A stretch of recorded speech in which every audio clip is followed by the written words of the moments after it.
Welcome to the Porn Reboot podcast, where you get practical tips to gaining control over your porn or sex addiction. We help ambitious men end their out-of-control sexual behavior with pornography, sex, and masturbation so that you can maximize your life, perform at your potential, and remain in control in the driver's seat, which is where you have to be in order to gain or maintain the success you want in life. I'm your host, J.K. Amazi, certified sex and porn addiction recovery coach. Welcome to the episode. Brother, today I'm going to go on a little bit of a rant. The reason why is because, the selfish reason why actually is because these days I rarely experience anger. I think that when a man has rebooted, his ability to control certain emotions should get to the point that he no longer needs to express those emotions in a immature way. So an example, and you might be able to relate to this, is some of you have a primary emotion where it could be anger, it could be depression or sadness, but you always go back to this particular emotion. Always.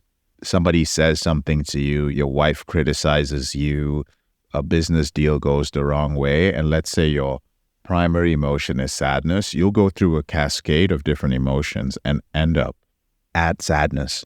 For some, it's anger. The same thing that would cause another man sadness, for some of you, it's anger, deep anger. It seems that it comes out of nowhere.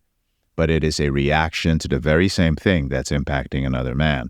We're not going to talk about why or where that comes from. I'm not even very interested in that. You can speak to a therapist about that. What I do know is that we can teach you to let go of those emotions in this program. However, for some of us, there are certain emotions that die hard. For me, it is anger. I am good at many things, especially when it comes to helping men end this behavior. One of my weaknesses for many, many years has been anger. Now, it's going to sound strange when I say this is a weakness because I don't even express anger that much. I don't express anger with malice. I don't express anger with ill intent, or as they say in Eastern meditation traditions, with the bad volition. When I use anger, I've spoken about this on the podcast before, I use the frame of anger. That's what I describe it as, where I'm so used to speaking in a certain way that it has colored my personality. Just as a person who's been used to be depressed and sad from a very long time, from the way they speak and carry themselves, if they haven't made those changes to their body language, a layperson, a person out there who's not fully aware of how human beings operate, could assume that they were a low-esteem person. But they really aren't, and you don't want to test them. Trust me on that. But it's just the body language that comes with carrying a certain emotion. I have that of a person who carried a lot of anger. And today was one of the few days that anger welled up. And I decided that I was going to observe it, and I'm still observing it as we're on this episode. But I was also going to talk about something that would be helpful to you, the man who is trying to end this out-of-control behavior.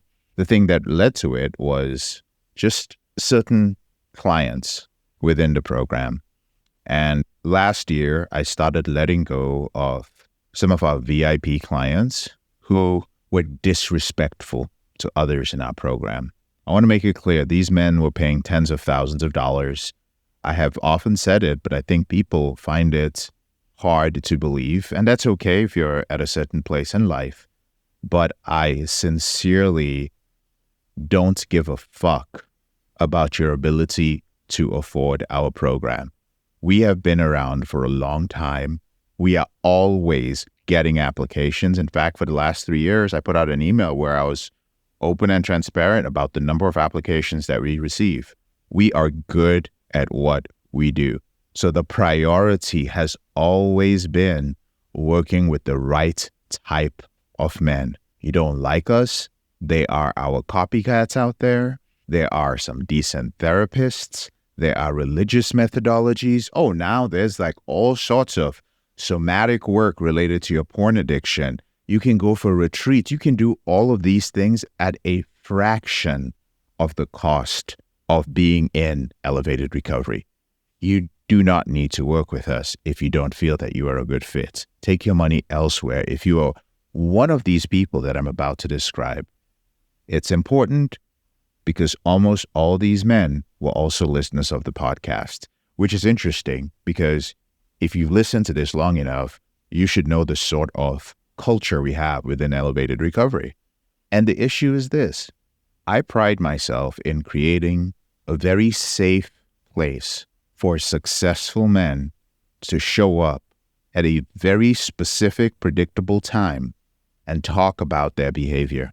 In turn, as men get to the late stage and the maintenance stage of their reboot, some of them choose to stay on and give back to others. I respect that. It is a huge honor for me to have somebody choose to stay on in the program because they enjoy giving back. That proof is very important to men. There's a lot of skepticism out there about whether you can end, first of all, about the whole coaching thing, first of all. And secondly, about this behavior. When you are a successful individual who has accomplished many things in your life through willpower and discipline, for this one thing in your life, for you to even find the right person that you're going to confide in, that you're going to open up to, it takes a tremendous amount of trust. So the proof from men who have been through this means so much. I'm very thankful for that.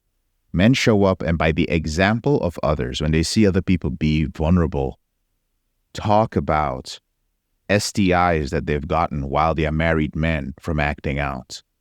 When they talk about their fetishes, when they talk about the things that they could not talk to their therapist, even their therapist about, we have tremendous, deep respect for that. It is a sacred space to share this. Yet, there are some men, successful men, materially, who feel that they're just listening to a bunch of other men whining. If you are a listener of this podcast and you've made the terrible mistake of assuming that I am one of these alpha, I don't give a fuck, stop being a fucking pussy kind of guys, and that's how I speak to my clients, as I alluded to earlier, you've made a terrible mistake. You should not think of applying to our program. I'll call you a pussy. I'll call you a pussy when I call you out and you can't come face me on a Zoom call. When you can't look me in that shit. If it was in person, I'd meet you in person too. When you can't do that, yeah, I'll call you a pussy if necessary. If you did something that crossed the boundary. But when it comes to your healing, when it comes to rewiring your brain, when it comes to opening up, that is never going to happen, and it has never happened, not even once. I went through this. I was fragile. I was scared. I was always looking around. Oh, this man's going to hurt me. That man's going to take what's mine. And I'm still even in the process of healing through that. So a lot of anger came up today, brother, if you're listening till this point, when men who are not putting in the work complain about that, don't show up. If you have that within you, if you found yourself going to certain groups, and let's say you put money in, you invested in that, and you're sitting there and you're saying, man, it is so boring listening to these people. I don't want to hear this from these people. I don't want to hear other men's complaints, their problems. I want to talk about my complaint. I want to get feedback on mine. There's nothing wrong with that. But you probably have to work with me one-on-one. And the interesting thing is, the men who have this ego, who think that they are above others, who think that they're around a bunch of whiny men, they can't even afford to work with me one-on-one. They have to go talk to their wife. They need permission. What sort of man looks down on other men who are being vulnerable, yet can't afford to do the one-on-one work? I don't play well with others. But motherfucker, you can't afford to play well on your own. You can't. Only in your small little arena of whatever your little business is. Again, this is an issue. Your fear that other men are going to take something from you. Your fear, your ego and you haven't learned how to tame it. Here's another interesting tidbit for you. A lot of the men who claim that all these guys in the group sharing and all of this stuff, they're sharing this, they're sharing that, they're talking about all their slip. First of all, you yourself, the man saying that stuff, is slipping himself. Secondly, those men always say something interesting during our welcome call. When I ask what their goals are to one day help other men do this. I want to help other young people. I want to be an example. I want to support them. But this motherfucker cannot even sit in a session for 10 minutes listening to other men compassionately. It has to be about his own problem. But eventually, he claims to want to help others. That stuff makes me mad. If you don't know, brother, if you truly want to end this behavior, I don't care what sort of system that you go through. If you do not learn how to relate to other human beings and develop compassion and learn how to be intimate is not sexual in nature, but pornography kills your intimacy with everybody. Even your buddies that you hang out with all the time, you ain't intimate with them. You will turn on them the moment something happens because you cannot understand their emotions. You cannot understand their deeper emotions. You will not forgive. You are not that type of man. So when you come into a program to heal, to rewire your brain, and you come in and begin to criticize people around you, in fact, some men even come in and say, I want to spend more time with the guys who are rebooted. I want to spend more time with those guys. I want them to guide me. Yeah, they'll guide you after you've proven yourself. You got to show up consistently. You got to show that you're using the tools. And when they see you showing up, then they're willing to spend some time with you. Nobody spends time. Who's successful that wants to spend time with somebody who's not doing the work, but always complaining? Who wants to spend time with somebody who's judgmental?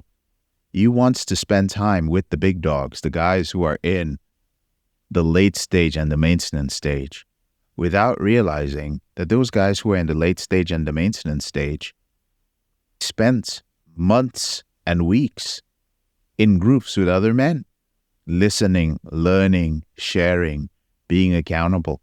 This is what happens in the program. I don't care if this is a turnoff for some of you. Oh, that sounds like a lot of work. Well, there's somebody out there who is going to be selling you some bullshit, who will tell you about the easy way for you to end your behavior with pornography. Then you pay them and then you can go through all that fucking trauma of going through and working with these people who are not willing to do the work. They want to make a quick buck off men who are struggling with porn. So many of them have come and gone off the podcast platform, off YouTube. They've all come grifting. You can go work with them because they will use marketing tactics.